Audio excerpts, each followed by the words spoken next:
কলকাতার দক্ষিণেশ্বর অঞ্চলের নামকরণ হয়েছে রানী রাসমণি প্রতিষ্ঠিত ভবতারিণীর মন্দির থেকে।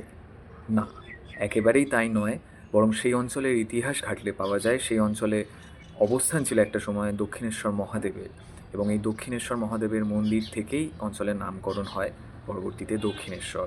দক্ষিণেশ্বর শব্দটি হলো একটি সংস্কৃত শব্দ, যার মানে হচ্ছে দক্ষিণ দিকের যিনি ঈশ্বর বা যেই ঈশ্বর দক্ষিণমুখী, এবং পরবর্তীতে এই দক্ষিণেশ্বর মহাদেবের মন্দিরকে ঘিরেই গড়ে ওঠে সেই অঞ্চলের জনবসতি, এবং কালক্রমে সেখানেই মা ভবতারিণীকে প্রতিষ্ঠা করেন রানী রাসমণি। অর্থাৎ বোঝাই যাচ্ছে বাবা দক্ষিণেশ্বর মহাদেবের সাথেই রয়েছেন মা দক্ষিণেশ্বরী ভবতারিণী।